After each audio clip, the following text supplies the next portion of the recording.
Good afternoon, everybody. Welcome here to the Board of Commissioners for Whidbey Health Board meeting. Basically, for public input, if you would either indicate it on the screen by raising your hand or getting something into John, he'll bring it to our attention. The meeting is being recorded. We do value public input, so if there's something to bring to our attention, doesn't mean there'll be any action taken, but we'll at least, get it set up for another agenda time if needed. But this time, I'd like to go with the consent agenda. Mr. Chairman, I make a motion to approve the board meeting minutes for May 19th. Let's also be Consent. There's a second. I second that. Second. Any discussions? All in favor? Aye. Aye. Okay, so we need to go into the points of order. We have resolution number 458. Paul, would you like to explain that one? You got something in your will help?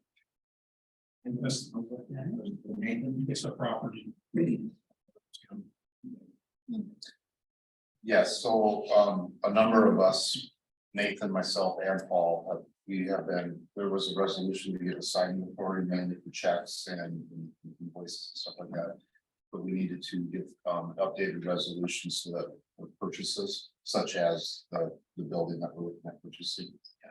So that's what that's in relation to. For then, if we buy. been working with Nathan on this too. I just want to make sure everybody's on the same understanding. Okay. Any questions for Jen? No, going through it thoroughly. Okay. Mr. Chairman, I make a motion we approve resolution 458.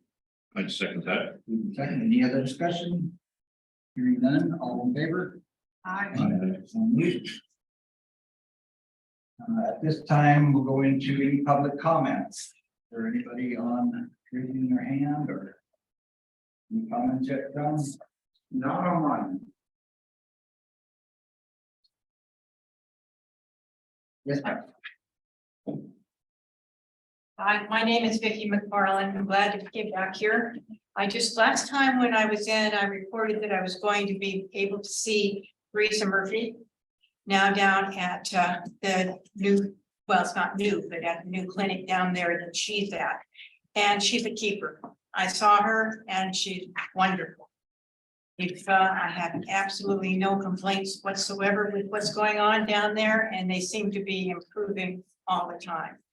And I'm very blessed as far as I feel right now to have her as primary care, and she has taken me on, so. Keep up the good work. Here. It's a lot of times you're hearing just the negative news or the bad things. It's really nice that you have time out to come in here. And She is a real keeper. The first time she walked in with me, she said, "Hi, my name is Dr. Murphy. What can I do for you?" And it was just wonderful. that's really good to hear. Thank you for coming in and sharing that. Yeah. Anything else? Any other? Nothing online. Yeah, something does come up later, let me know. Did we find out? There he is.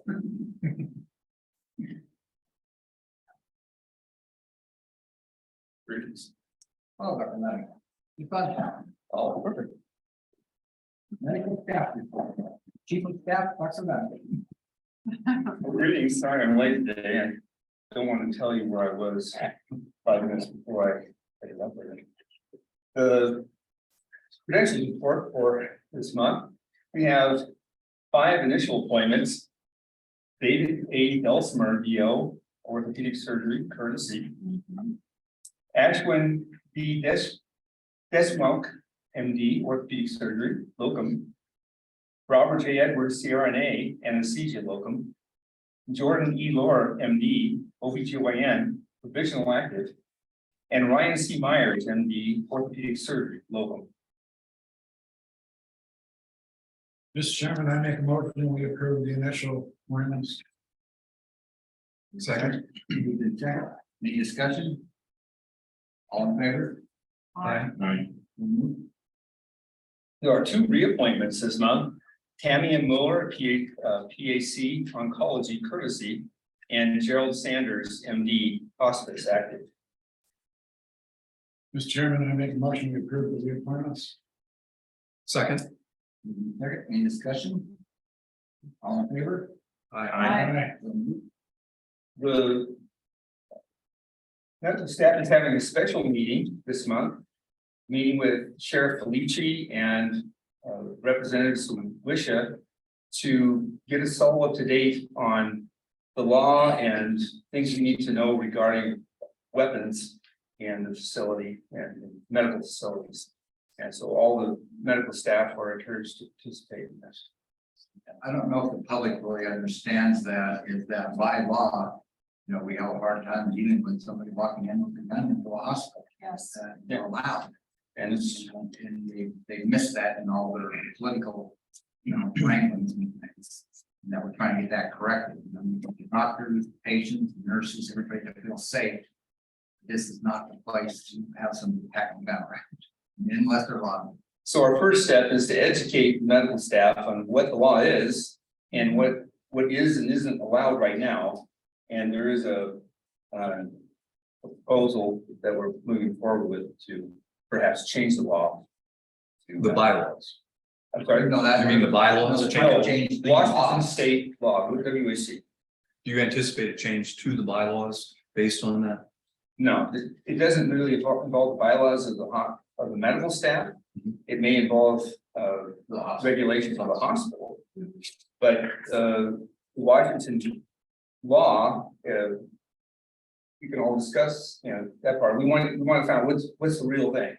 So Sheriff Felici and members of Wisha are going to meet with the medical staff here this next week and get us informed. And a lot of questions and answers and starting understanding what's really allowed and what isn't.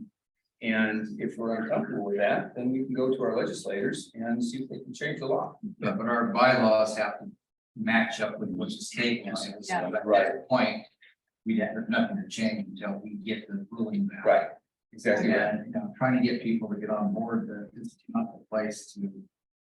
We can't arbitrarily make some Yeah, rule we with the can't put a hospital sign. that doesn't follow state law. And just for anybody in the public, let everybody know what WASHA is. Yeah, we Maybe did not know that. Washington State Hospital Association. And when is that meeting? It'll be on the 20th. On the 20th. You might mention that this is also qualifies for a continuing education credit for anybody that attends. And we are going to be working with Washington State Hospital Association lobbying arm to implement contact with the state legislators. Although there are a couple of doctors that want to meet with directly with some state legislators. So this is going to be a pretty active issue. And, we welcome anybody that wants to get on board with this. It will be very important if you attend the meeting. If you want to reiterate when this meeting is again. Yeah, this meeting that we're having is on the 20th. There's another meeting, I think, on the 22nd, coming up soon, town hall kind of. Yeah. So the 20th is that That's for the medical staff. for the medical staff, right? Where's that gonna be at? Here, right here. You know what time? 6 o'clock.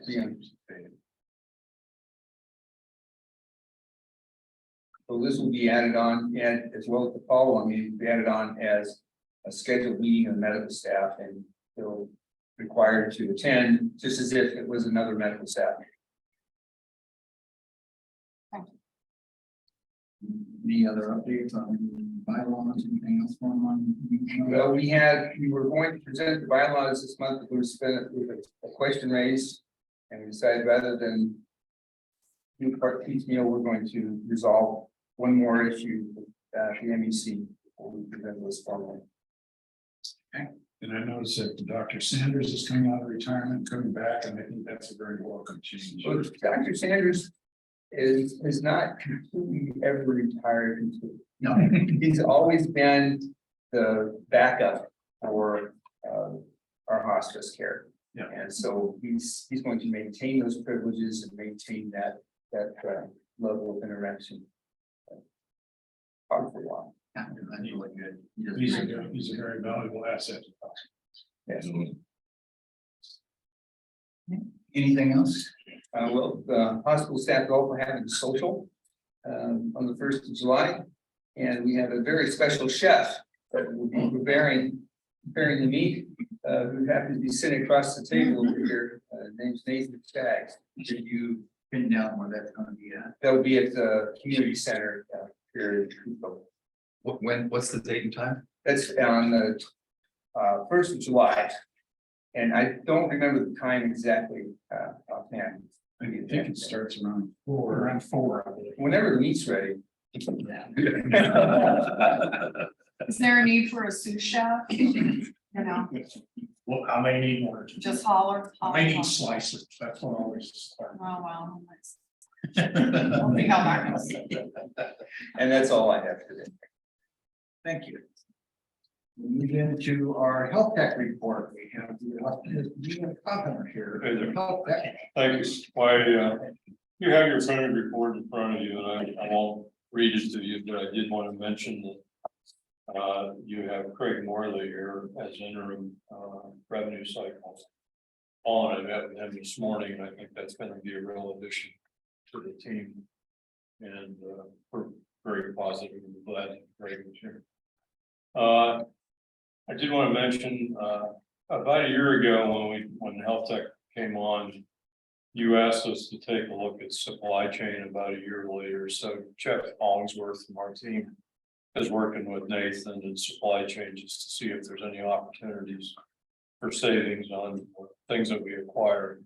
So we'll take a look at that and do an evaluation and get back to you. We're not recommending any changes at the time, but we'll see how that pans out.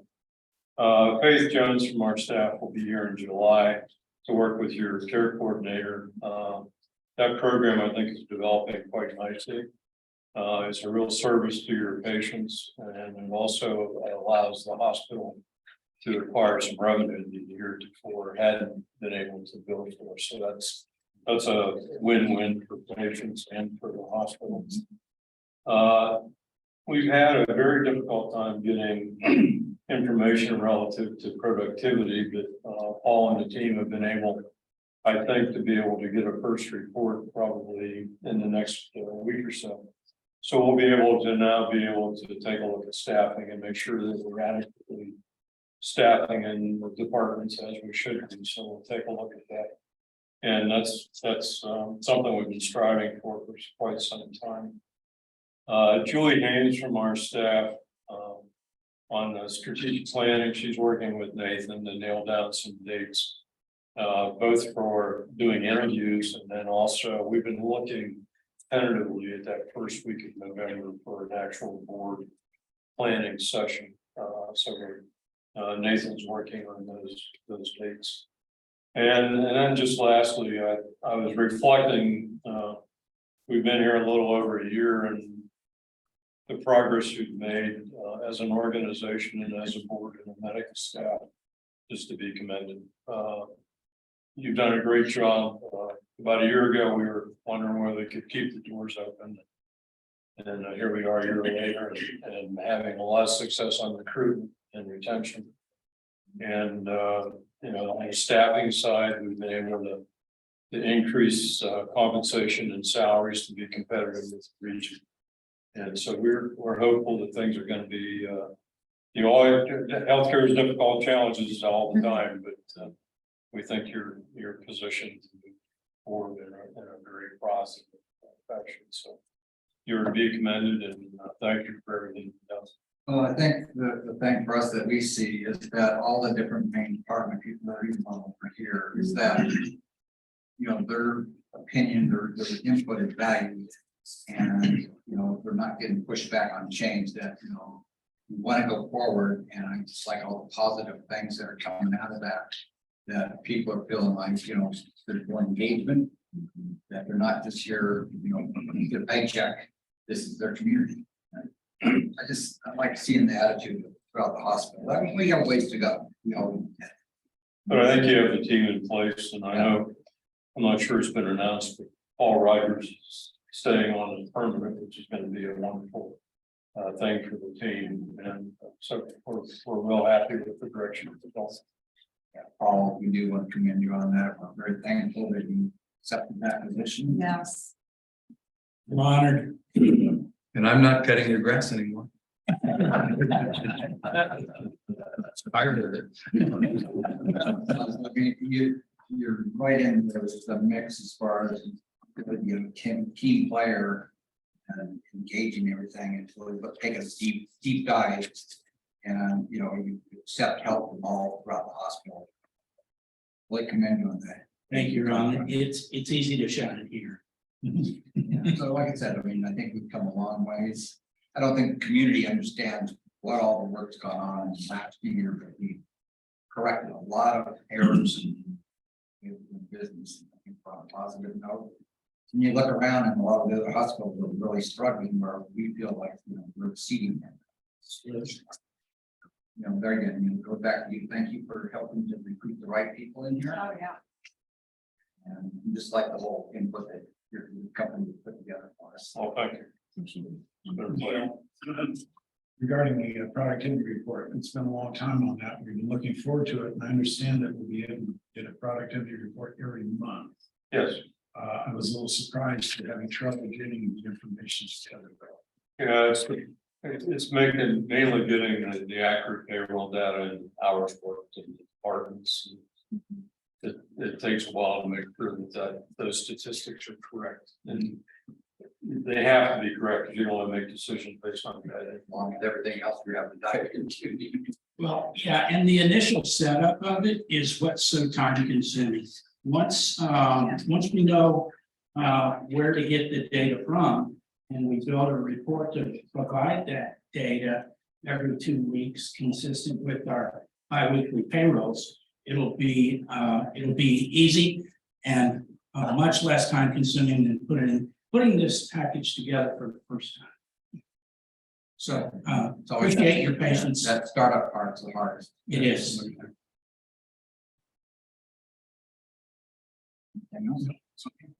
Yeah, a couple things.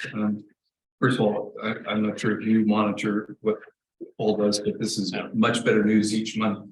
All the ratios and a couple that are really noteworthy for sure, as far as non-dependence on government related reimbursements is one for sure that I follow.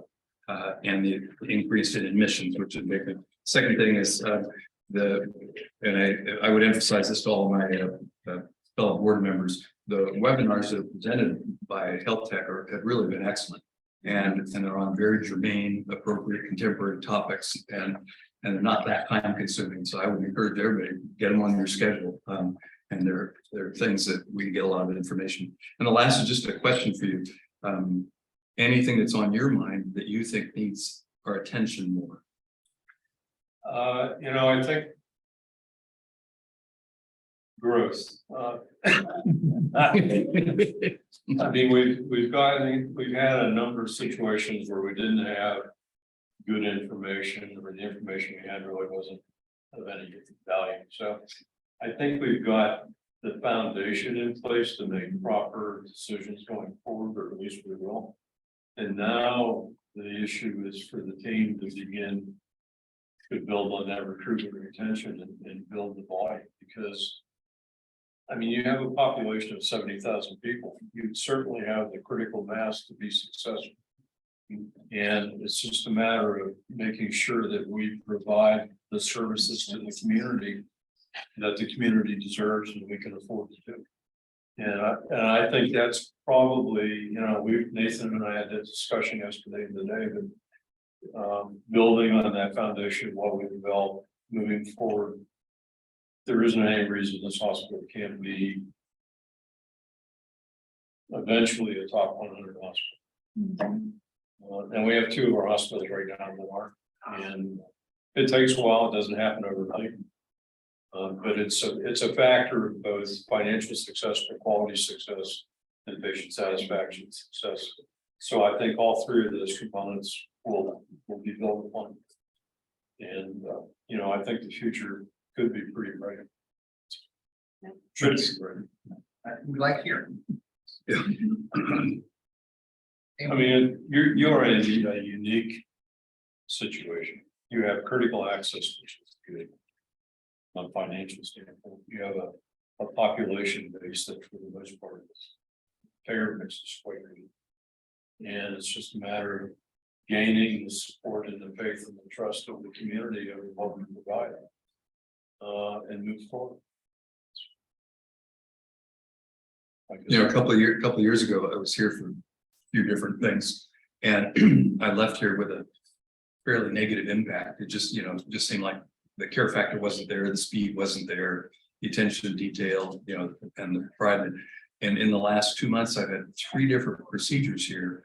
And between starting at the front desk reception to the lab or diagnostics, et cetera, let alone have one of the outline with one of our surgeons and their personnel, the difference is palpable. I mean, and that's the wow factor. And I think that's, that's what we have to do, is we have to provide the wow factor so that everybody that leaves here doesn't have to read the newspaper to know whether it's good or bad. Boy, I was really impressed. And that's going to pay us dividends huge. And those frontline, and I'm obviously talking to Nathan as well, the board, you can tell that those folks know how important their reception to you and their flexibility to change the schedule, et cetera, and how they converse with you is really huge. That, I think, that's our bread and maker. Yeah, recently, a couple days ago, I had one member ask, well, what indicator do you think is the most important as far as satisfaction? And in my mind is, would you recommend this hospital? I mean, you can get into the details. At the end of the day, would you recommend your family member going to that hospital? And if it's a yes, very much so, you've won. I mean, that's the direction you need to go. The trifecta. Yeah. Well, again, thank you. Anybody else have any questions? Okay, move on to the staff and status report from the administration. Start out with number 1. Batters is Shannon. Paul. Right, everyone, jump the phone up, okay? All right, for the board report for June.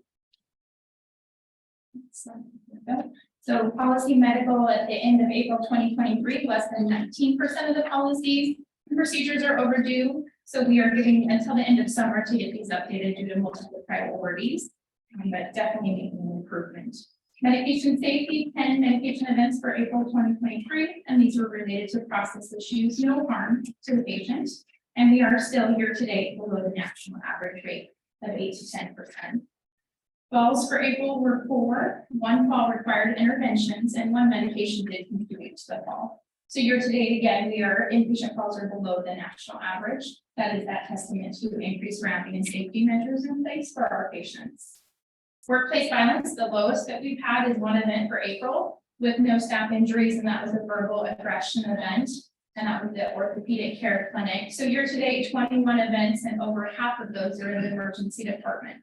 So speaking to the training that Washington State Hospital Association is providing for staff, we have 2 more sessions next week, and then we also have the medical staff training that we're kind of intertwining this topic into also.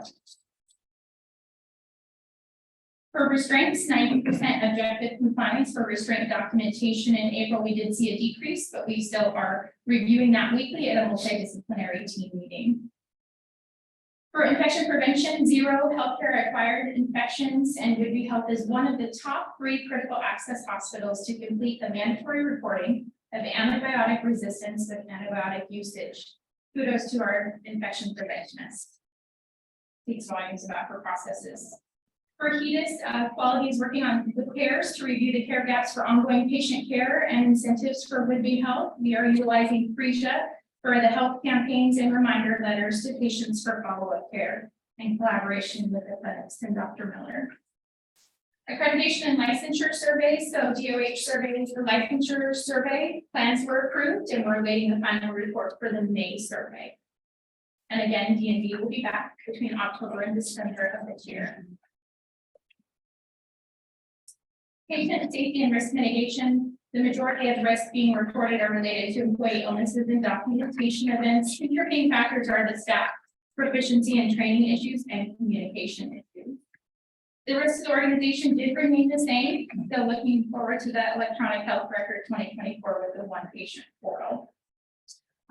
Going down to the education department, improved and standardized student processes and development with HR.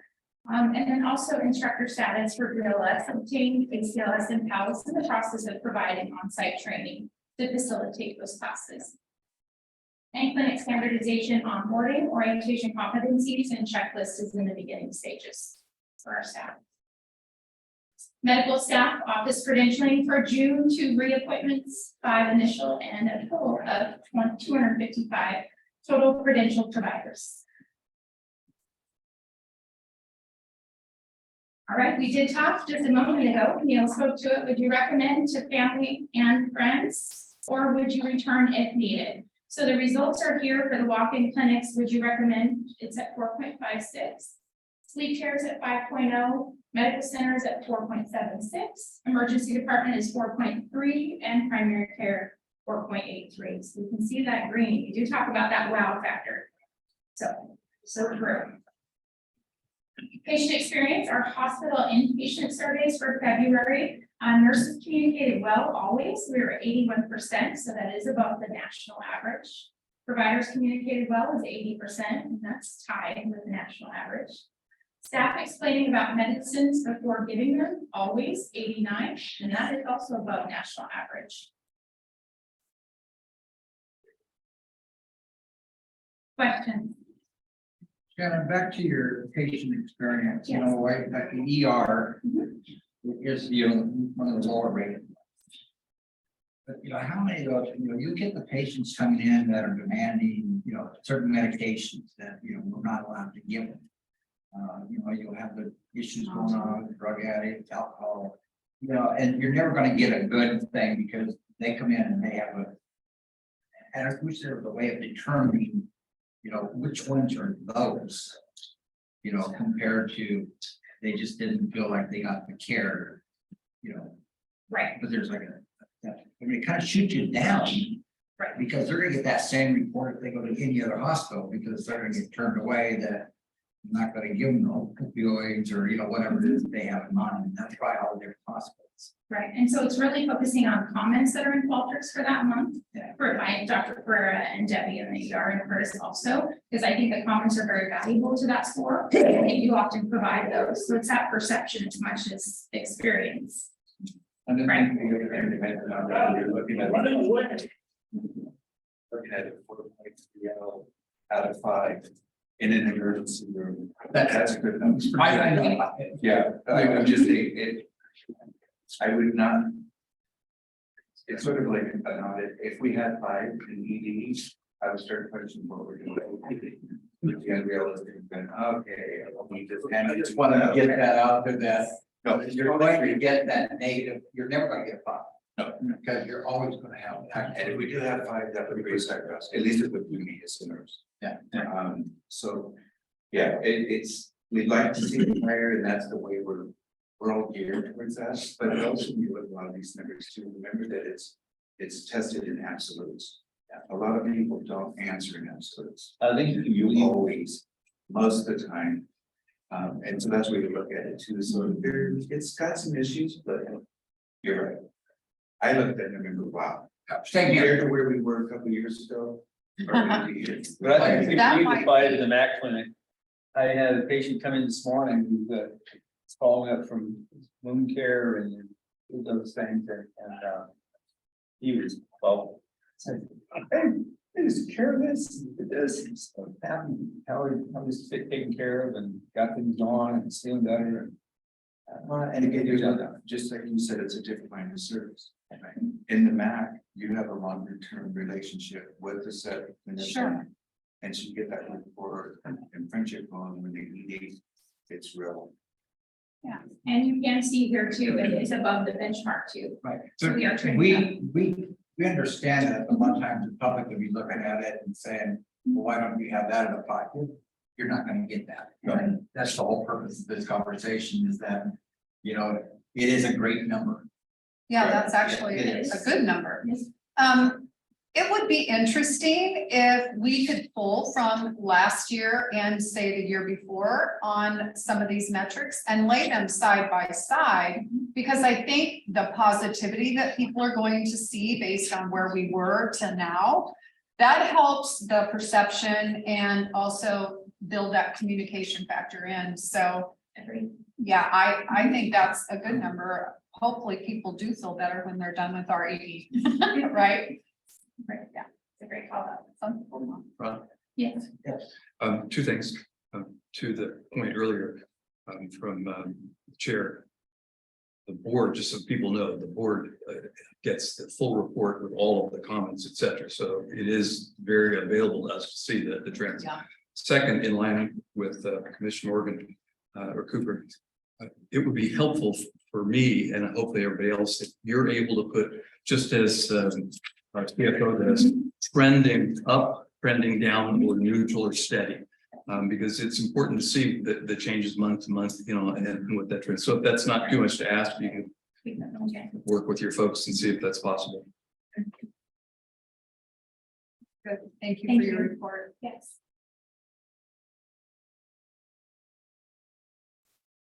That's the overall health of the masculine right there. Thank you. We move into operations and outpatient service, Dr. Miller, acting DO. Good afternoon. So starting with the pharmacy, we've had a 340 universal audit. A week or two ago, that is a federal government audit of our 340B program, which is a federal program that allows us to obtain lower cost medications because we are in an underserved area, rural environment.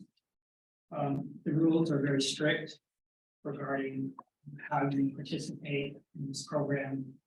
And our pharmacy team, led by Jason Smith, did an amazing job with the auditors. And as far as we know right now, there were 0 findings, which is a tremendous testament to that, to our pharmacy program here. Our hospice medication program is doing well. We're our retail pharmacy delivering hospice meds. That's been patient satisfier. Our employees are starting to use the retail pharmacy a bit more than they did last year. Now that we've instituted a program where they have, our employees have no co-pays if they are participants in our insurance program. And that's starting to pick up. We're trying to continue to let everyone know we have a great retail pharmacy. And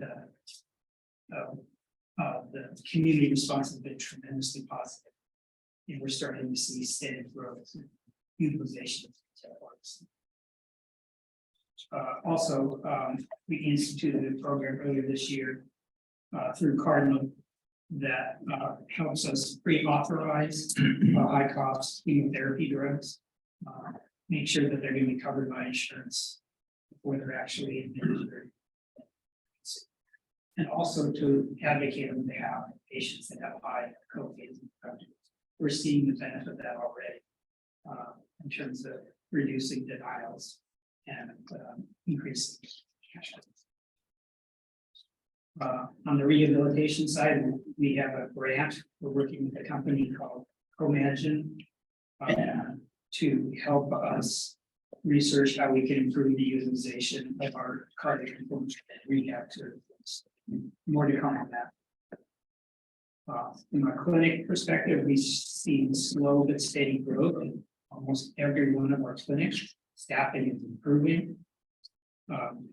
As that continues to improve, we hope to extend our walking clinics to 7 days through this fall. And we are still in the planning phase of adding primary care and walking clinic services to Cooper. From a telehealth perspective, we received a grant to perform an assessment from iBailey. They reported that out to us just a few days ago.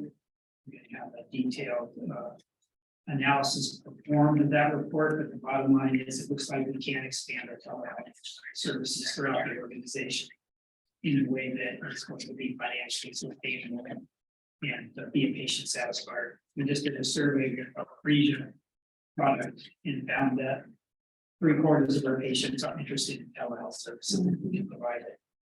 Especially if our own providers provide it. They're not so interested in other providers, which is a testament to how much they value our own providers here. That will probably take the implementation of our new electronic health record for us to fully implement telehealth services, because that program, that platform has an embedded telehealth system, whereas our current EMRs do not have that. On the recruiting front, things continue going very well. We have our urologist, Dr. Bryson, starting next Monday. We have Dr. White's included general surgeon starting in mid-July. We just retained a former locums general surgeon, Dr. Boreski, who worked for us on a part-time basis to help us with our backlog of GI endoscopy. That was a nice addition to be starting in August. Dr. Laura OBGYN will be starting in August. You guys just approved the privileges of Dr. Myers. He's an orthopedic surgeon that works at the Navy.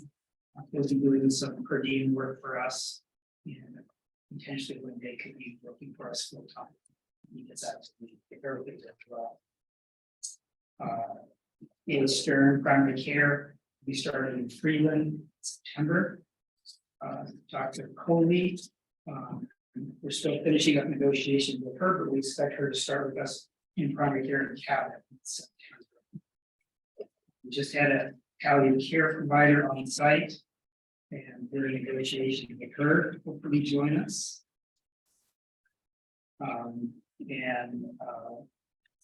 We have a walking clinic provider coming on site next week, who potentially could join us. We have 1, 2, 3 other providers that are very strong candidates for primary care, palliative care, and walking clinic that have been coming to us.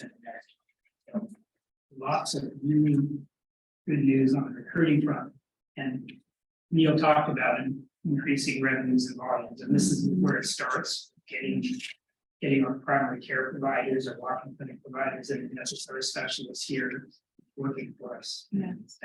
That would drive the volume, allow us to increase market share. As long as they do a good job. We're obviously working very hard to hire them. Not just hiring, hire the best people we can find. They seem to be very high quality.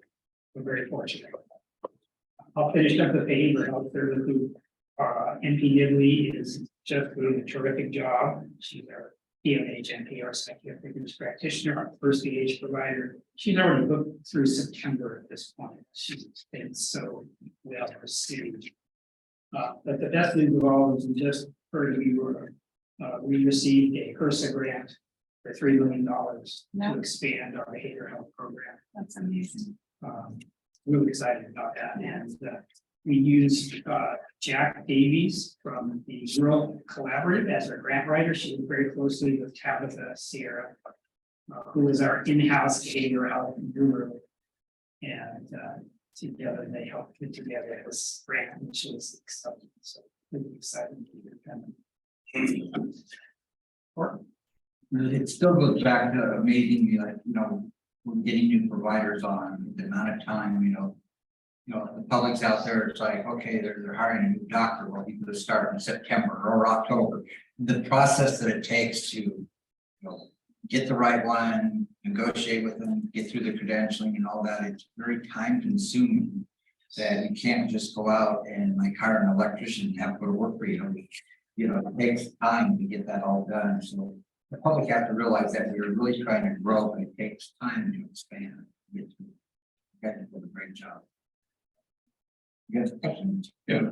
Chuck Willow, the Behavioral Health Hospital is closing their doors, laying off, I think, 288 people. There's a lot of behavioral health specialists working. And we looked at the possibility of doing some recruiting in that direction. Yes, I've reached out to Jennifer Skinner, our in-house recruiter. Told her about that, and she said she would look into seeing if she could reach out to them, let them know about our opportunities. Excellent, very good, thank you. Just one additional comment on Dr. Boreski. General surgeon is gonna be part-time. Moving him from locums to part-time will cut our expense about 40% with him. In addition, he'll be doing the scopes. We have over 600 backlog right now, endoscopies. Yeah. And so he'll help us get that revenue, get those people called up, so there's not such a wait time. So it's a huge win out there. So very good. I just have one question. You brought up the pharmacy, retail pharmacy. What's your opinion or observation over the last 6 months or so since it was located in its current position? Do you think that's the place for it versus internal to the hospital? I think it's a very good location, has lot of visibility. And I think that will, over time, help us. Location seems fine, and the service is outstanding. It's no comparison. The service you get in our retail pharmacy versus one of the retail pharmacies on the island that are chronically understaffed, big lines waiting. Difficulty getting their prescriptions filled. It's like night and day. Are we advertising? Is that out there so that the community knows? I've never seen an advertisement for it. I have for Island Drug, for Rite Aid, for but I've never seen one for it. And obviously, we're attempting to do retail. So is that part of the marketing plan? Yeah. Okay. Yeah. Our, Connor has been so stretched that we need to improve our marketing in all of our services. Every single one of them. That's the new person coming in. Will be able to help with that as well. Yeah. We could definitely move up there. Could do more everywhere. Okay, thanks. There's a national trend to try and eliminate prescribing opioids. You know how we stand, how much we prescribe opioids, and if we are trying to cut back on that with our pharmacy. Well, our employee providers as a group have really shied away from prescribing controlled substances for chronic pain patients. And so we, as an employee provider, do not have any problem prescribing narcotics. And but it's probably one of those national trends that kind of swings like a pendulum, and it can go too much the other way. So I think patients with genuine severe chronic pain, there is a subset of those patients that do need chronic narcotics at a reasonable dose. And those folks have a very hard time getting access to care. So we've gone from over-prescribing in the 90s and 2010. And now we've swung the other way, and providers are so averse to prescribing narcotics now that if anything, they're erring on the too little side. So I think we need to bring it back a little. That answers your question. Good, thanks, I've Doug. noticed that they are actually going to a lower dose and in a shorter time period, saying that, you need to in transition from this to, just for an example, like to a Tylenol or whatever, try to get them off to, like over the counter, but they're shortening that window so that that's where you create the addicts, is when you give them, a 6-month supply. They get addicted, now it's like, looking at it, we'll put you on this for a week. To get it down, tolerable. You're absolutely right. I mean, we've learned that most acute pain can be managed without narcotics or very, very small doses or short durations of therapy. We've learned that now, kind of the hard way. We have great other avenues of pain control besides narcotics. And there's new medication that Belbuca and that is available now that is much better tolerated, and patients who have the opportunity and actually the insurance budget pay for it. It works great, and they don't get drowsy. They don't have a lot of side effects with it.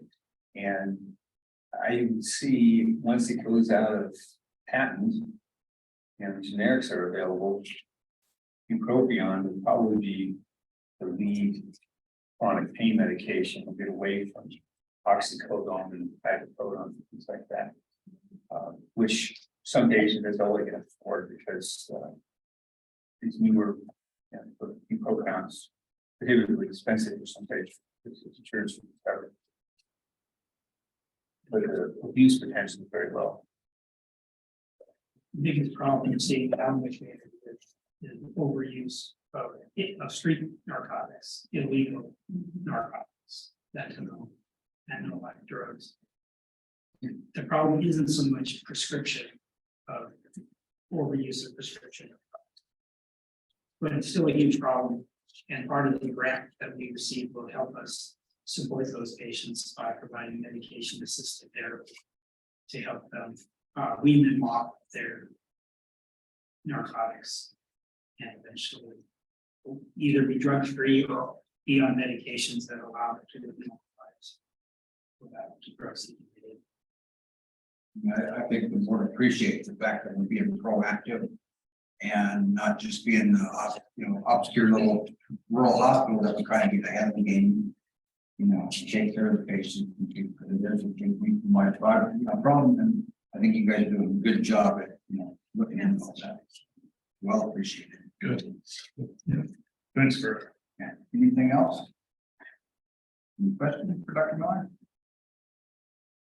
Move on to the IT and then run into facilities. Tim Mulder. Oh, I guess Paul. I guess I have to go back up, get Paul. Oh, yeah, we gotta get to that. Sorry about that. Finance stuff. Well, I used to have to impress him because he was our interim and now.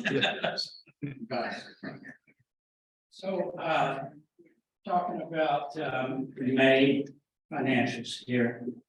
And, I'll start with this.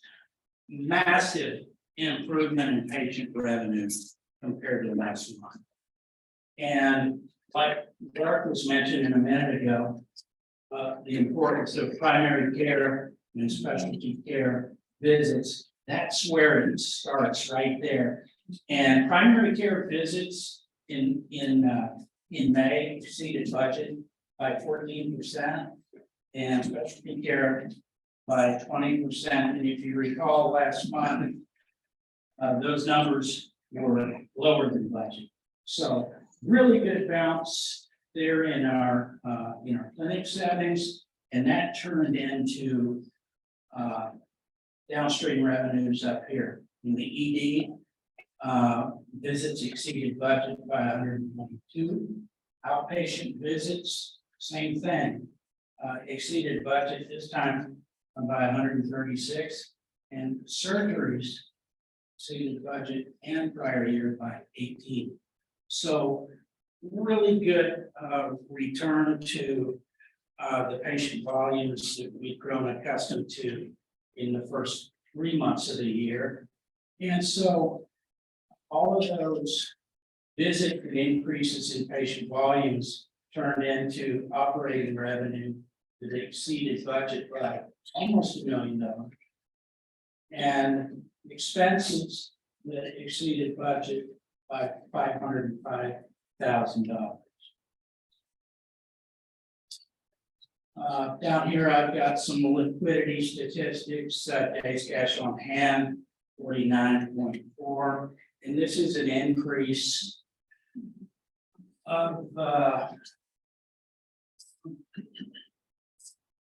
it's an increase of pretty significant number. I think we were around 31 last month. And that's due largely to the levy monies that were received in May. Now, our total cash flow for May was positive to the tune of $6 million, but $5 million of that was attributable to the levy. So still without the levy, we were $1 million positive cash. And that's really worthy of note. Saw a little bit of a decline here in net days and AR. Again, that's a good thing, and that continues a trend that we've seen over the last 6 to 8 months. So I'll move ahead if you would, please, John. So here's your financial statement. You can go down to the revenues and expenses portion. you see the $263,000 profit. 366,000 positive earnings. 5 months into the year. And up here, are, total margin percentages. So while we're showing improvement, the purple is where we are right now. The yellow is budget. And the red is prior year. Those prior year and budget numbers are both negative. And the current year is negative also, but much less than budget and prior year. So while that's all good, we've still got a long way to go. It's in comparison to all critical access hospitals and all hospitals in Washington State. We've got a long way to go. Move on to the next page.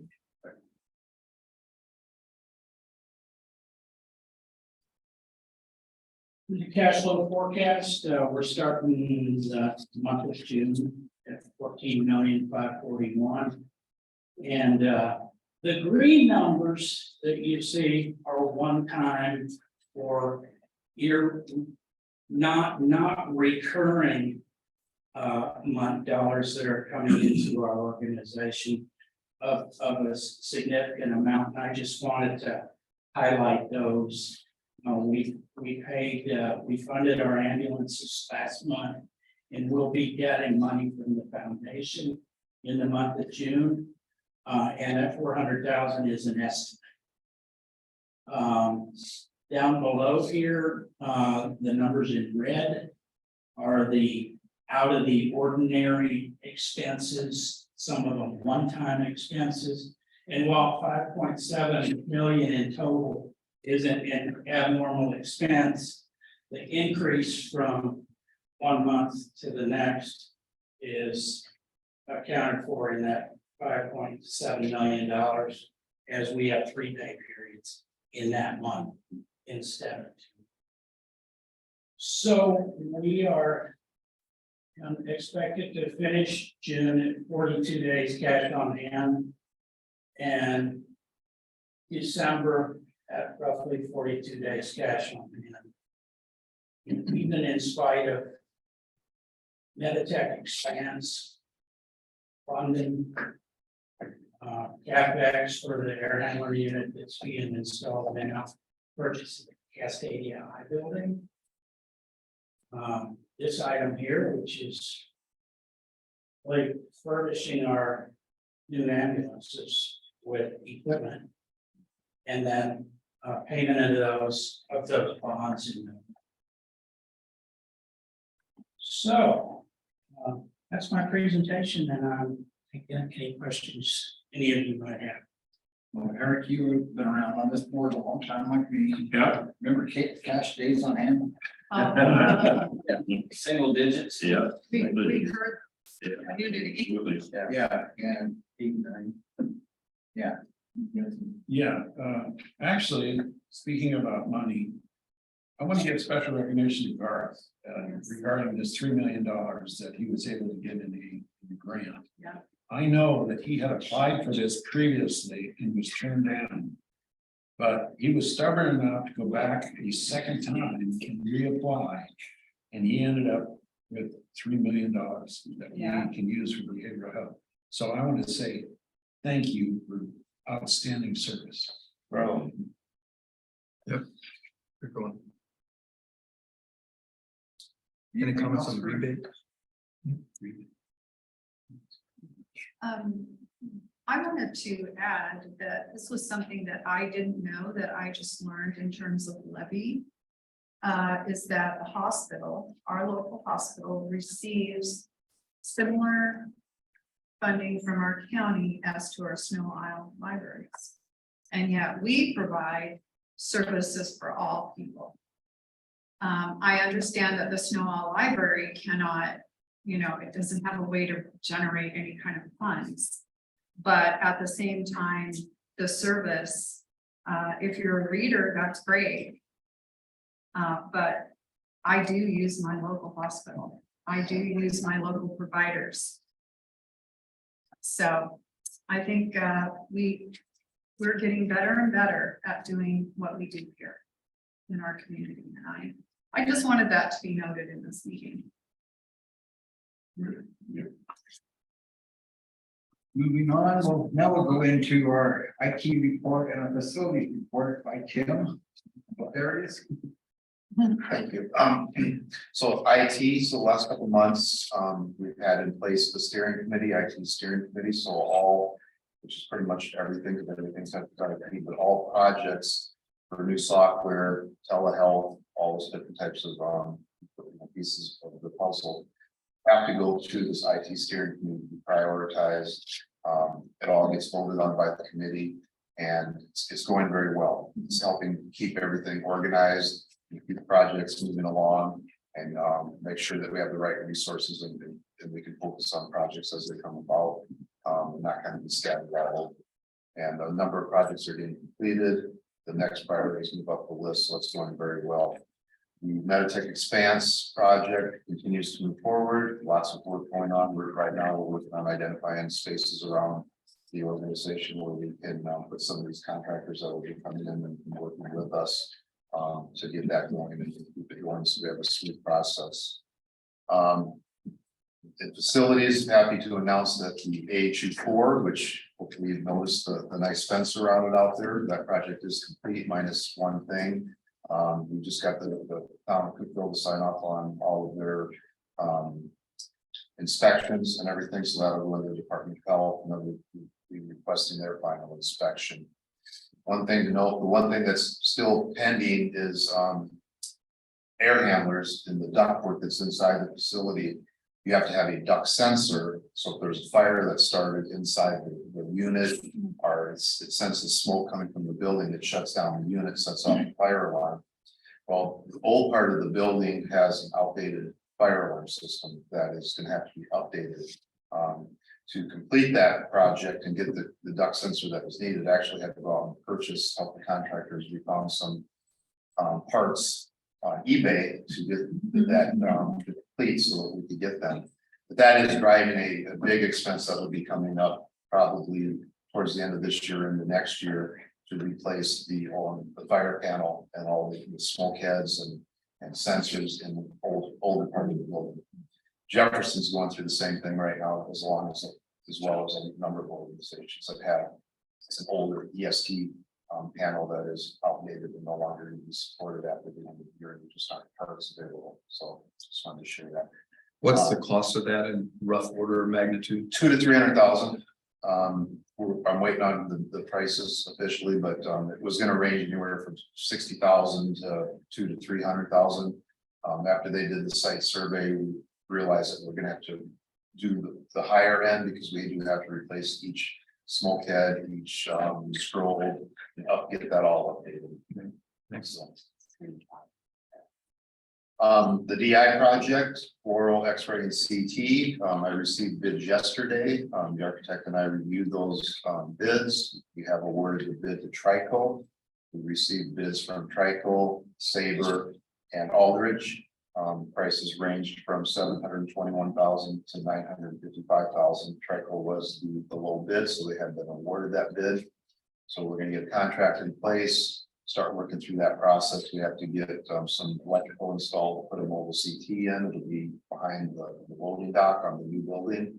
Once that's in place, we can get the existing CT removed. There's a little bit of a asbestos abatement that has to be done in that room. We're working on getting probably in July, the old 4.0 machine will be removed. And we'll get that project going. It's about a 17 to 25 week project. And as I stated before, we have grant money and foundation money that will cover the majority, almost all the costs. So we might have a little bit extra depending on how long we have to rent. It's about $9,000 a week for the mobile CT. But for the most part, most of it will be covered with the 900,000 that we have. So it's moving along. It's good news. We'll have a portal hopefully by the first of the year, if not shortly right after. Okay. We have flooring, in case if you guys were out walking around the facility, you probably noticed there's a part of the hospital that's closed off, but between the OR and lab. That flooring in there is getting fixed, the correct way this time. It's been leveled, ground down. It'll be opened up, hopefully, it should be opened up by Monday. We'll have a nice new flooring, it'll match what's in the new building. Color will be off a little bit because that color is no longer available, but it's gonna look nice and. The building that we have purchased, we have a purchase agreement in place. We're working right now with the title company and everything's being reviewed. So hopefully we'll be closing, hopefully sometime in July on that building. I have a cabinet person who is right now putting together. We've already reviewed it with Garth and Connie and Norma from Ortho and Surgical Care, the front counter, reception counter. So we get that built, installed, we're painting the interior of the building and hopefully be ready by September, once we finalize who's going where, to make the move and get that happening and possibly get out a lease in another building. So another positive thing, you know. Earlier this week, behavioral health and sleep up at Goldie swap places. So you're up there, you'll notice when you go in to the left where Oracle used to be and women's used to be. That is now where the sleep clinic will be. For the sleep studies will still be in the backside, but the sleep clinic is now on the left when you enter, and behavioral health has moved back to where sleep care was. So, happy to announce that for WSNA union negotiations, that contract was ratified on Monday by the nurses and WSNA. So that one is complete. I think it's going to help recruit new nurses and keep our, long-term retention for the ones that we do have. So I think it's very positive and said it was 100% ratified and voted on in positive ways. So, and then we are still working with ProTech on their negotiations. That is my report at this time. If you have any questions, I'm glad to answer. Well, one thing too, is like, Dr. Miller and yourself, I appreciate the fact that how hard you guys work at going out and getting grant. It's easy to try and give up, but just the fact that you're researching it, that brings such a great volume into what we do. And like I said, just really appreciate your efforts, just saying, hey, we're gonna go for this. And sometimes it's hard for people to say, I'm gonna do that extra work to get it. And we've benefited from several people's efforts on doing that. So get a lot of good attaboys for that. Yeah, grant money's not all that easy to get, Yeah. because there's how many other people falling for the same money. So I appreciate it. Well, I'd also like to give a shout out to Tim for, let's see, we need an architect in here now to design this desk over there and all that type of thing. And we need to send it out for many bids and this type of thing, and the delays the process itself that we've been able to do. We've been able to make these things happen for us within the hospital, within the work right here. And that is a huge cost savings for us as well, I'm sure. And between the cost and the time, Cost and time, you could get it done. we appreciate that. Thank you. Moving on to Smiley down there, Curtis. Welcome. He wasn't smiling. He was down low. He's always smiling. I think that first like to talk a little bit, we talked about some of the reasons kind of satisfaction for is, and it is something you're always trying to be cognizant of. And as you saw, the scores are going up. We continue to do that. That's a focus. You can never let slack. It's one of those things when you're not watching it, if you fall into old patterns or you find that you're too busy to do what you think you really need to do. So it's encouraging to see those numbers continue to go up. And I know the board's seen it, but the age caps are a little bit different. You're not seeing some of those comments that we're getting from patients, and those are really positive as well. When you look at that, it's the best. The last one that stuck in my mind is I received the best care of any hospital at this state. Those are really neat, positive comments we're getting. And I'm getting called into patient rooms to say, hey, I just want to tell you how wonderful your nurses. It's really neat to see where people are appreciating what they're getting there. Along with that, I wanted to talk about We are working to change the culture and people understand that we're in here. We are hiring for fit, like Dr. Miller said. We do have some openings. Do I get some applications? Absolutely. Do I hire everyone? No. It's got to be the right person. And that's a part of the retention plan as well as also changing the culture. If you feel a body is lukewarm, it cools a whole tank. And so we're working very hard to make sure we get the right people in. We are seeing an upturn of people coming in to get hired, which is really encouraging. I hoped by March, I was being very aggressive, maybe perhaps Pollyanna, that we would be out of travelers by March. That has not come to realization. And I think it'll be a little bit longer, but realistically, we're probably talking end of the year. And I don't know that we'll be completely out of travelers, but we'll be reduced significantly. The advantage that's happened is working with HR, Jennifer Skinner and myself have met with these companies and we reduced the rates substantially. So though we're still, it's a necessary requirement to not compromise our patient outcomes and also retain and patient safety and workforce satisfaction of our existing staff. We're still relying on the travelers, but we're trying to make it as most cost effective as possible. With that said, also realizing that the normal channels are bringing things in, the education department under Jenna's direction has agreed to look at doing a CNA program. And so that's being researched right now. We're looking to bring that on to identify and grow our own CNAs. This is an issue that is plaguing not only inpatient, med-surg, ICU, OB, it's also affecting clinics. Went over and met with the director of Regency in Cookville. We're having the same issues trying to retain and find CNAs. It's not an easy venture when you go to college. We're talking about a 3-month class and over $1,000 for an entry-level position. That's a little bit for people to bring on. So we're looking at a way we can accommodate and grow our own.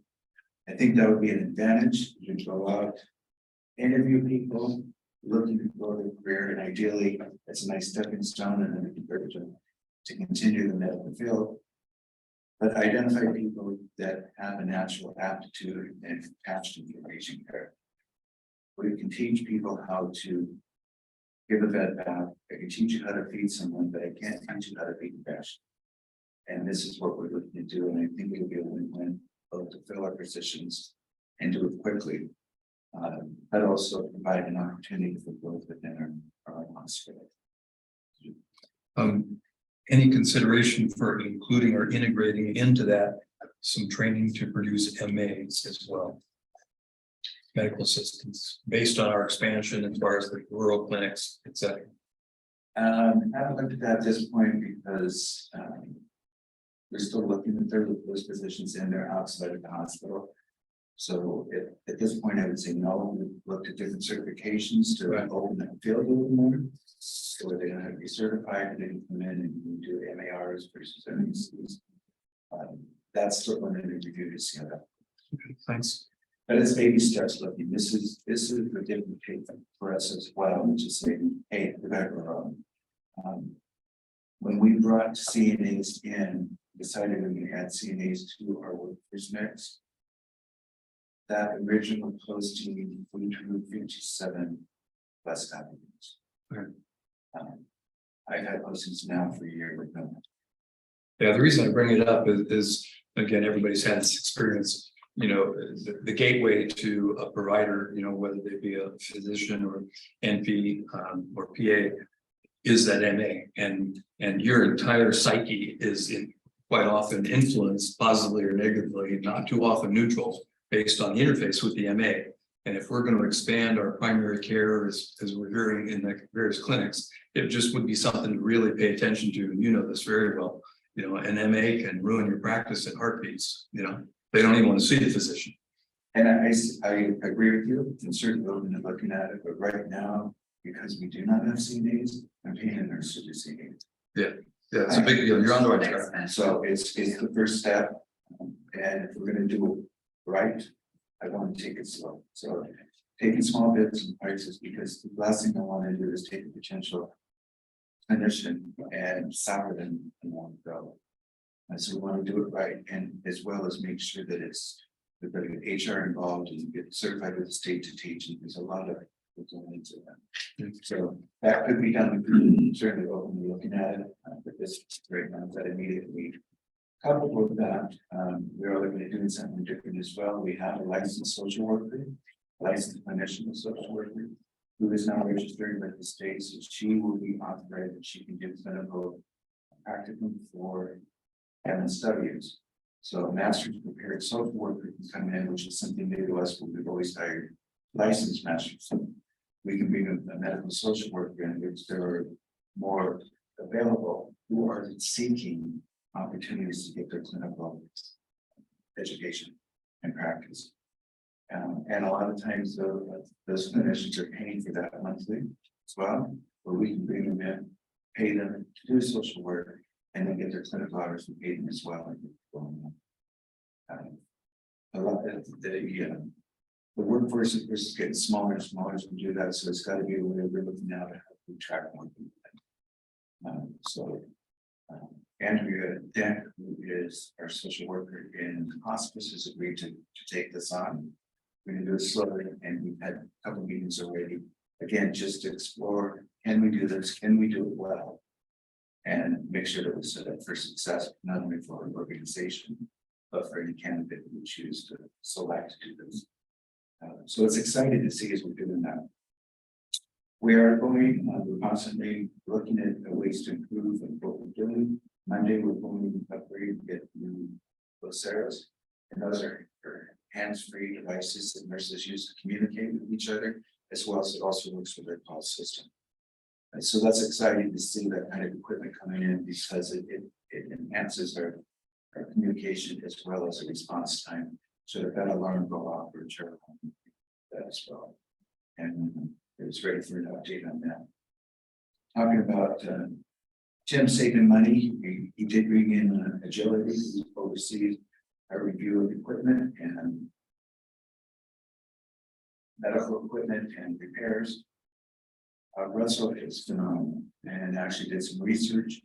He has found out we currently in every patient room we have our vital signs and screens and a oximetry which measures oxygen in blood and the blood pressure things. He's found a way that those tools can be purchased at a reduced cost over what we're paying today. So it's a cost saving. And signing a contract to do that. Doing this with has agreed to give us almost $40 million of equipment free of charge. And so we are looking at updating all of our vital sign machines within the hospital. We're still having end of life in 2025, so they will be deployed elsewhere. But we're getting ahead of the game, and these are the latest state of the art equipment. It's neat when we look at this is that we're looking at how can we provide better outcome and better care while reducing costs at the same time. So this is the one organization. It's very exciting. And I love the collaboration that we're getting interdepartmental as we work together as groups. It's the silos condemned. As far as staffing, we're doing well right now. We do have our travelers in there, but we're staffed adequately. I think I mentioned last time we were looking at whether or not we've hit that cost to go up with admit additional patients, but we haven't had that need yet. So we're going to hold where we are right now. One thing we did do, I mean, it's all done and finalized, as we have what's known as the extended stay patron program. Great work between informatics, billing, coding, and nursing. And our hospitals, we got together and talked about how do we manage patients that are staying extended times in ED that no longer have medical need or waiting replacement. And then we're trying to do is bring those over into med surg, which we have done to keep meds ED available to rotate the beds quickly. And now we have a program set up where we can manage those patients very well, efficiently, cost effective, low quality outcomes as we manage waiting for those patients to this area. So it's better charting, it's better flow of workflow. It's good program for staff and the patient. A lot of work done on the back end, but we're constantly fixing things. I think as you look at it. Just hitting on highlight stuff, but I will tell you, we're constantly running and. But the biggest thing I think as we see our culture change is that everyone's realizing. We're here for one purpose, not our patients, and patients are first. And it makes a difference. When you believe in that, it truly affects. Any questions? Curtis, back to the CNA program. What does it cost for them to go through the program? It's So the college right now, Yeah, it's a little over $1,000. okay, now, are you gonna do something in-house or are we still gonna rely on the college? The college will still be there, but we're gonna do something in-house. So, It'll be select. I don't think the intent is not to have the class get too large. But what we will do is all department leaders will come together and we'll have a consensus, because the plan would be. Whoever we accept into this program. That we will all say, yes, I want them, yes, I want them, yes, I want them. And so upon completion, that we would have someone who would be willing. But it also allows us to see how we're doing too, so it will allow them to get the education. That we will like. Hold on. I was gonna say, I mean, it'd be the board, I mean, we can go out and approach the club because a lot of the clubs put out scholarships. Yes. And they're not really designated, they're like, okay, we're gonna give you a scholarship to this college, but. If we set it aside and said, you know, you can sponsor a certain number of kids with scholarship. To produce CNAs for a year. You know, and so that would be an incentive for somebody to say, well, hey, somebody could pay for this class for me, so I can, you know, I take the class and I graduate, they pay for it. You know, I mean, I think it's something that I think that would actually, that because. When you're looking at seniors, we also have to, honestly, we have to look bigger than just ourselves as well. So I think that would behoove us to do that because. When we have patients here that we care after they've been medically cleared, we're having a hard time finding places because there aren't CNAs elsewhere. we should work with you on coming up with a program. And like I said, there's a lot of clubs on this island. Yeah. You know, we could reach out to them and say, here's something that you can put your name to. And it's just not buying books for somebody for a class that they take, but it's like you can actually come out of this with a workable degree, get a job. And that was our intent, is that we probably look at starting with the high schools first. And some of Yes. the youth organizations. And we would work ahead of time and get classes rotating so that every quarter we might have something. Like I said, I'd I'd love love to the work class with you itself, on. which is we would probably take 4 weeks. It'd be intense 4 weeks, and then we have a working, but at the hospital, they tend to not be the charging. They would be hired on as employees. And we've got to work through all that initially, but it would be. Keep us informed, like I said, we can reach out to the several departments and get them there. I think that's a great idea, even if we don't use it for hospital property, Right. but to get, because we got to have a nursing home staff too. Like I said, I think that's something that people would get, you know, really probably wrap around as far as like, you know, going to. And you're gonna produce a CNA that's gonna help you. at home Right, or something. think about that cost is so minimal by comparison, and to give somebody an actual living. For that and being able to take actual training right here where they live, that's pretty phenomenal. Well, it's huge, and nursing requires if they choose to go up, you have to have so many hours of CNA. CNA, okay, So this is the stepping block, and I think if it's marketed correctly, we certainly can draw a lot of attention. oh, yeah. But you think of the 18-year-old, there's a lot of people out there that do that, that they might, I mean, honestly. I probably shouldn't go to McDonald's or Burger King, but I do. But when I would go to those places, I'm constantly looking. Are you somebody I want? And I will hand out your business cards and say. Well, a personality or the will to That's all. serve others is something that you can actually see. When I say a young person who's corporate friendly and out of at a drive-up window. It piqued my interest. I'm like, I hope the managers from McDonald's isn't watching this. I used to work in that man, so. Curtis, keep it, posted, like Yeah. I said, would love to go out. and- There's a number. Took a lot of time. Builders might put out a $5,000 scholarship and all it's doing is giving it out and they don't even follow up on it as far as what came. It's like, to Right, me, it's like, okay, would that give us 5 CNAs? Well, they put a face to the face to the money that's given, and that's really, that's something. Yeah. It really is. It connects, not only just the education for the young people doing this, but also if you are, it builds in the community that these people, so the thing in papers were provided this from this club. Yeah. And they're part of this community, and now they're gonna work for here, or they're gonna work for a research center somewhere else, and it brings that longitudinal ownership. Two things. Always 2 things. I would think, I would think you'd be saying that over 5. Make it 3. Throw me out. So, the first thing is, there are no shortage of burnt out CNAs. We know this. I mean, it's very, very easy in healthcare today to get burned out as a CNA. That means that in the demographics on Whidbey Island, we have to have some that got burned out that could work again, because many of them are finding, I had one yesterday, school bus driving as a sub, who absolutely fit that, but can't live on the money that she's making. So I'm bringing that up, that you incorporate into this thematic of CNAs in terms of the workplace culture, the workplace environment, what we're doing as a system to try and be different, et cetera, which can go into your advertising, which brings me to the second point. World-class advertising gets a pat on the head for the healthcare providers through LinkedIn and others for here.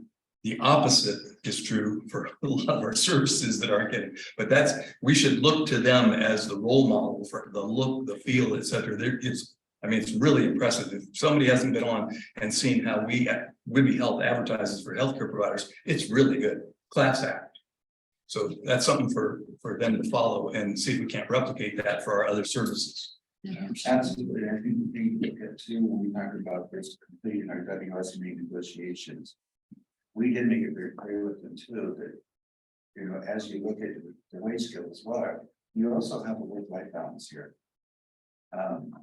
Yes, CNAs are getting burned down, but the CNAs on the floor are 8 to 1.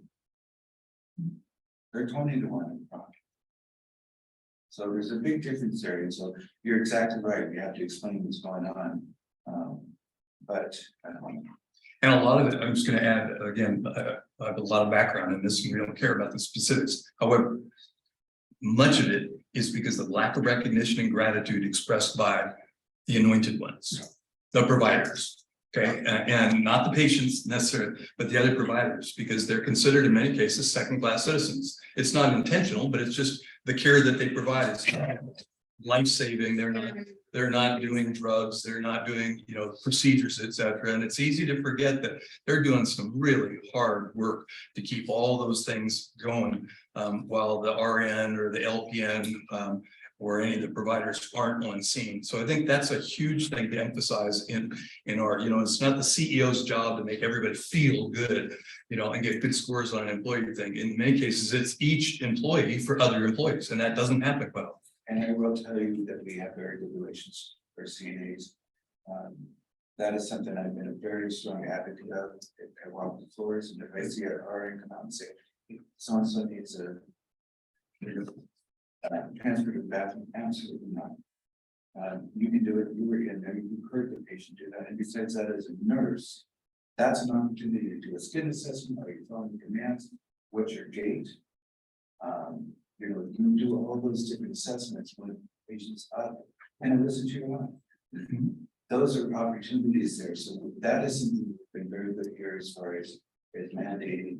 We can't do it under CNAs. And enough people can remember what it's like without CNAs. Because CNAs are very good. Yeah. So we need to get our CNAs. Yeah. And we're a firm believer in with our culture here, there is no distinction. I mean, from anybody, we're all the same. It takes all of us to make that outcome. Thanks, Curtis. You're in it to win it. We're trying, but the other thing you have to keep that in mind, because my average patient is here 3 days, 26 disciplines touch them. So that's how important everybody is. Right. There's no distinction there. If number two doesn't leave a good impression, it doesn't matter if the other 23 did. It takes everyone, so everyone has to fight with them. So, what I'm hearing, every time we come to meeting is, that we're continuing to build this foundation of care.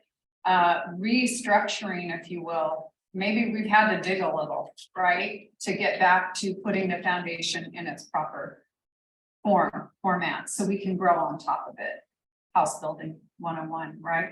But, I think the employee culture improving, when we heard nurses in this last meeting, and from people in the community, they didn't feel proud to go outside with their badge. They kind of hid it away when they went out off the campus. To have this culture improving like that, it just makes me feel really good, because I feel like that's an overall improvement. That's why we're also getting patient ratings higher, because our employees now are feeling better about where they work. So all of that, you know, the old Lego movie, you know, everything is better when you're a part of a team. And I'd sing it, but that would probably make everybody sick. So I won't do that, but I just commend this whole, really honestly, this whole team that comes together with all this wonderful information. I hope our public, and I wish there were more public people that could hear what's going on, but I'm so thrilled with what is happening and transpiring, and I really feel fortunate to be sitting in this seat right now. Thank you. Thank you, all of you. Anything else? Thank you, Curtis. They're doing a great job. Move on to your Nathan Steng, our CEO, is going to cover human resources and You have our presentation, John. So y'all had asked previously about Wahala giving us a turnover report. So that's what we'll have up here for this part.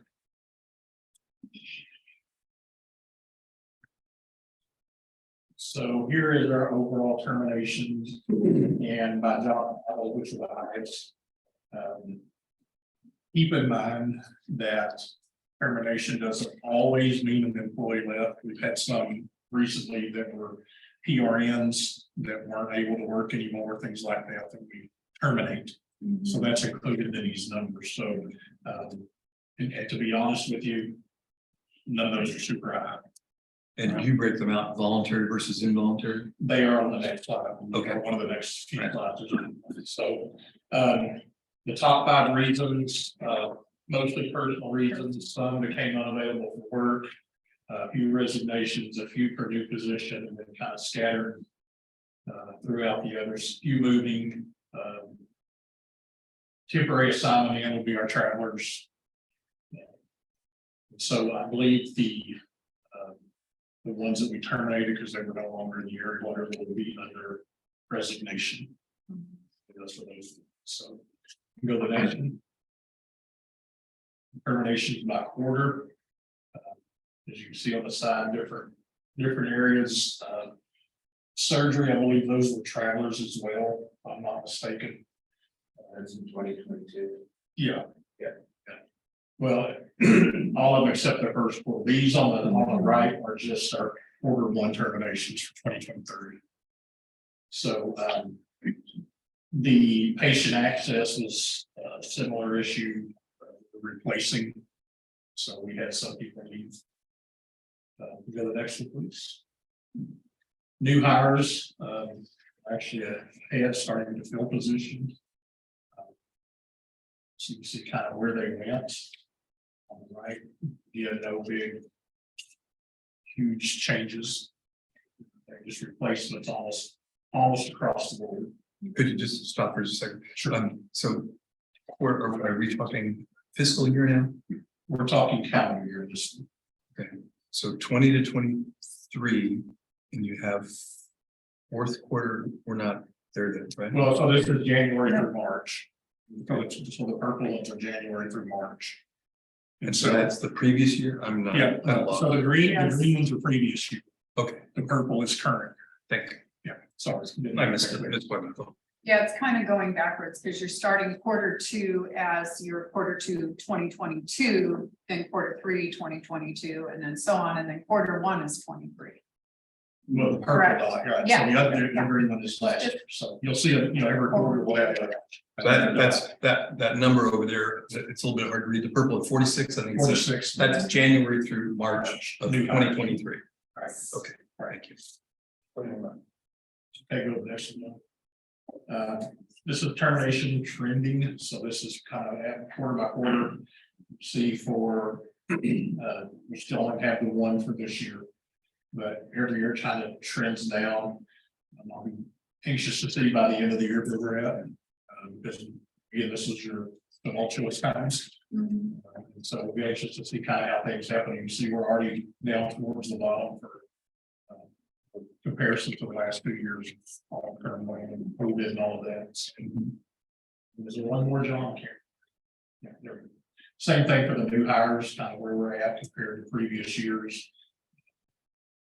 I think we'll see a trend down as we fill positions and get the right fit. That's at least the goal. Whether that may take a little while for us to see that, but hopefully again, by the end of the year, we'll be much lower than the previous years. Just trying to get the right people in the right positions. Turnover percent by quarter. So we are already lower than the previous 2 years compared to the first quarter.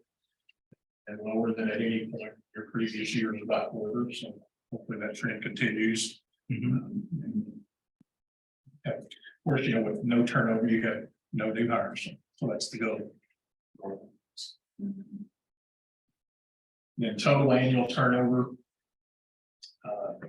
That's all the last 3 years, obviously don't have enough data yet for this year.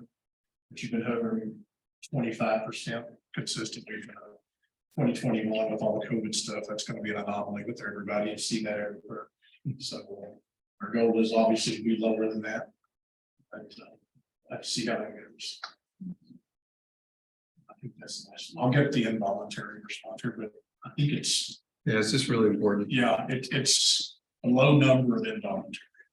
The other thing that I would request on the exact topic is the number of, particularly when it's under 6 months, how many people are terminated or leave voluntarily in the first 6 months versus cumulatively, somebody could have been here 15 years or 18, and all of a sudden they get lumped into that number. But from a recruiting standpoint and or supervisory, what did we perhaps not do better by interviewing or selecting somebody, for hire that they left that quickly?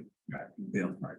Well, employee retention, so question mark, and I don't have the answer, but someone may. When do we do employee engagement surveys, or do we, or? We just did. Oh, we just did. That's what I sent you guys, I think last week. Okay, I'll look back and. So it'll be every year about the same time. Okay, so Maybe, hadn't done one in, I believe, 2 years or maybe 3. that's what, so second. Yeah, more like that's second actually quarter. what I was gonna talk about in my report is, any questions on all this information? I know we need to add a few things. Any questions? So we just got our employee engagement survey back, on a scale of 5, I believe we were at, just so I don't misquote, 3.7. 3.79, is that right? Which is honestly a little higher than I expected. So that's a good thing. We do have departmental breakdowns, and that's one of the things that my team and I, actually we're 3.95 overall. The only real concern, every department was different. Some considerably different. So one of the things that we're going to do we'll meet individually with these guys and look at their team, their departmental scores, and then we'll sit down and meet with the departments and try to get what is it that you want to see? What are you not getting from us? A lot of the comments were over money. I think that is twofold. Number one, we were in the middle of negotiations, so there was a lot of pressure to increase that from certain departments. And I think we reached a good agreement so far with the nursing association. I think we did the same with Protect. There were a lot about communication, a lot of comments about the last few years. And I think it gave us enough information that we know kind of where to focus, but I think meeting with each department is based on the results at the department level, there are different needs for different departments, which are to be expected, but some of them are a little more unique than I expected. So there's one or two departments that have considerably lower scores than everybody else on certain questions. So we'll be addressing those and going out and meeting and trying to figure out the best way to approach those to get those numbers. But overall, it's not horrible, it's not great, but considering everything that's been going on here, I will say it's a lot higher than I expected. So, But it's a great starting point because even up till now, we had an interim CEO. right, And this gives Nathan a chance to take a look at Yeah. the history back, here's where we are. And so it's a thing for him to build up. So you can't, I'm not going to say that you can't hold him accountable for where we're at right there. But going next year, you know, next year. Yeah, but like I said, it's a great thing to have over here that he can refer back to. And then as he's working forward, you know, it'd be able to go back and compare. Where are we at a year from now? And these are mileposts. Yeah. Yeah. Exactly. and so one of the things that we're starting as early as Friday with our department level directors and supervisors. We're gonna do some. I'll call it leadership training, but it's more about getting the culture right. Some of the things that Curtis talked about is everybody here is important. One of the things that I tell all of our groups in our new orientation is your education, your responsibility, your experience, all that's reflected in your paycheck. Once you walk in the door, we're all the same, and everybody's important, or you wouldn't be here. And everybody has a huge impact on patient care and patient perception, especially.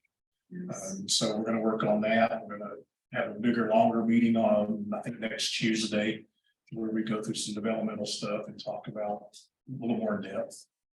Try to get them a little bit more on board with the culture. So. That's about it. I think everybody else covered everything else. So that's all I have. Any questions? Yes. It's been 2 or 3 months since I've seen the head of the Human Resources Department at a meeting. These are mandatory meetings. I noticed that she has added 3 more people to her staff. Why are you doing HR's job? Why is she not here making her presentations? Well, I've also removed 2 people from her staff. So she is very short-handed. I don't know exactly which meetings, but you can give me that offline and I'll talk to her. I did her presentation today because she had another meeting she didn't go to. That seems to be a prevalent excuse because like I say, it's been 2 to 3 months since she showed up for any meetings. Well, I will find out the others, but I also know she's very short-staffed. There's a lot of work being done in her department. I don't know the 3 that she added, so I'll have to look at that. So, but there are times that I have excused her from meetings because she has more important issues going on. So the negotiations is part of that. She has a big investigation going on in one of our departments. That's part of that. So there are times that I have done her like this, her presentation, or stepped in her place for her. But that's going to be necessary until we get HR cleaned up because it is probably the worst, has the most need in our organization.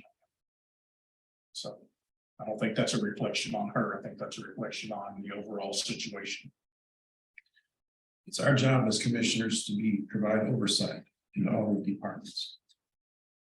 Both Greg and myself have been rebuffed from the HR department, basically told to get the hell out. And I think that we are derelict on our duty if we are not allowed to have access to these types of situations. Well, first of all, most of it needs to come through me. That's the first thing I'm going to say. It needs to come through me. We don't have direct oversight of anyone other than me. I'm happy to listen to that. If there's a situation or a meeting that you want to have, then we can set that up. If she's rebuffing you or asking you to leave, then I'd like to know more about that. So we can discuss that. Yeah, definitely need to involve Nathan whenever we're having Yes. request a meeting with any of the departments. We should be involved. Because here's the problem is if you start going into departments and telling them things and I'm telling them things, then that puts them in an impossible situation. So it's all got to come through me. So happy to discuss that with you anytime. We did previously go through the previous CP and it still didn't work. Okay, well, that was the previous one. That's not me. So I'm just going to say, then you give me that opportunity to do what I need to do and I'll take care of it. once again, we have one employee. That's right.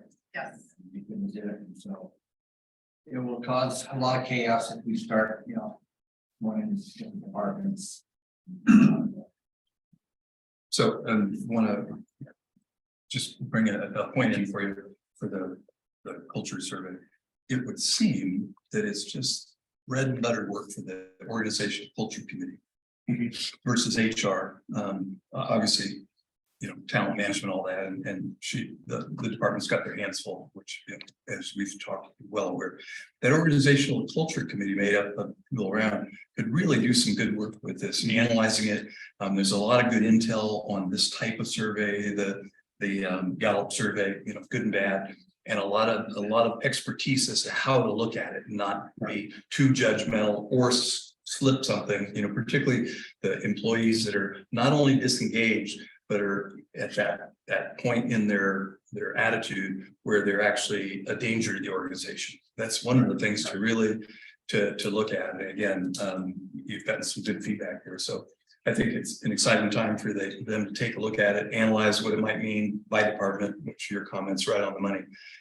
Some departments are there. Tim and I had actually talked about this at the culture committee as looking at helping do the work on that, or helping the team, however we can support. It's a great dynamic team. I think that the overall trends are appropriate for that. There's a few individual departments that stand out with other issues that I think need to be addressed, between their leader and us. Yeah, and that's, these things, they can turn out to be really important specifics, or they can turn out to be paddling. Yeah. And it's important not to allow that. So that's good. Anyway, that's exciting that you finished. That's not a small job to do. Yeah. And we had 74% response rate. 74%. You're Very, very. anything above 65 or so, you're at least, and close to 75. That's particularly what you've come through, that's a good deal. Yeah.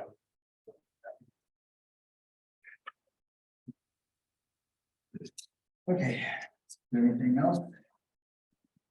Thank you, Drew, report. Absolutely. Yes. Okay, well, at this time, I forgot to announce it at the beginning, but we do need to go into executive session. There will be no votes taken. We're going over topics of legal issues and financial, so we basically are covered by the RCWs. I think we'll go into there. It's going to be 1:45. We'll come out of it at 2:15. Be at 30 minutes. Okay, Good, thank you. Thank you. in session. Back in session here, and it's 2:45, so we're right on time. No votes were taken, it was strictly for information. And move on to executive session.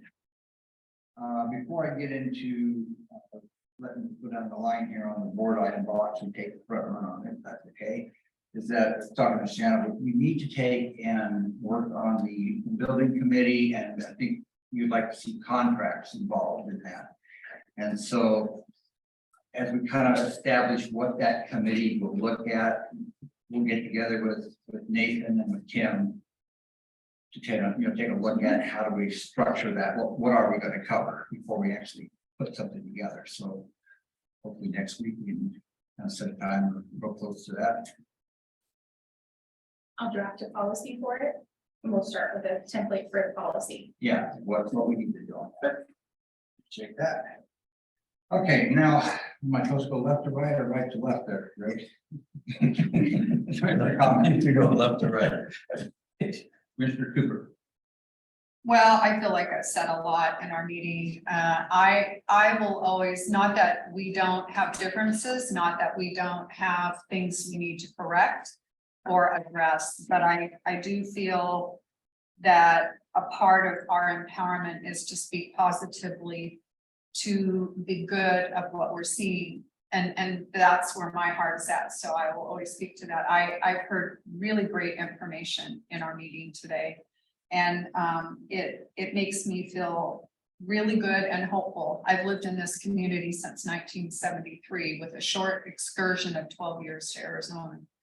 And I worked in hospital there, but I want us to all feel really proud of this hospital and what it provides to our community, and for our community to actually finally get that message and feel it too. So just happy I've been here since 58, so. Oh, well, you're. Before I did, I bypassed the contract. Do we have any contracts? Whoops, sorry. Anyway, that's all I have. Okay. And then, Dr. Anderson had to leave, so that's an excused absence from the rest of the meeting, but he had things to take care of. Going on to Jim Phillips. Yeah, I'm good. Hey, Greg, do you have two things or two? The first of which is, I just can't emphasize enough the need to really, and I know I'm just sort of saying out loud what you're thinking, Nathan, and planning, but I think it's just critical, given the services and the support that we have available, that we really look at marketing. I mean, we just, so goes marketing, so goes revenue, and Yeah.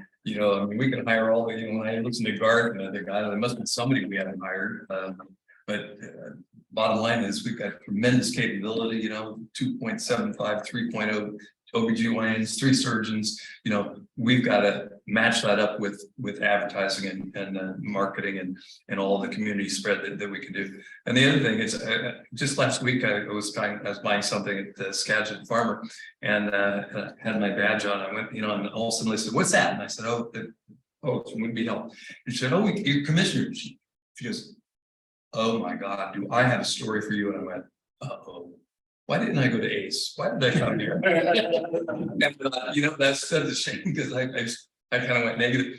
And there's like 5 people in line behind me, and she did it pretty tight, but she took every bit of 3 to 4 minutes, which was excruciating, and told me about how Whidbey Health had saved her husband, her daughter, they had found cancer, and they had done this, and then they found this, and they never stopped. I mean, she just went on and on and on. I mean, Loud enough for everybody in the store. oh, so everybody in this line's gone, and I'm even saying, "Did you guys hear that?"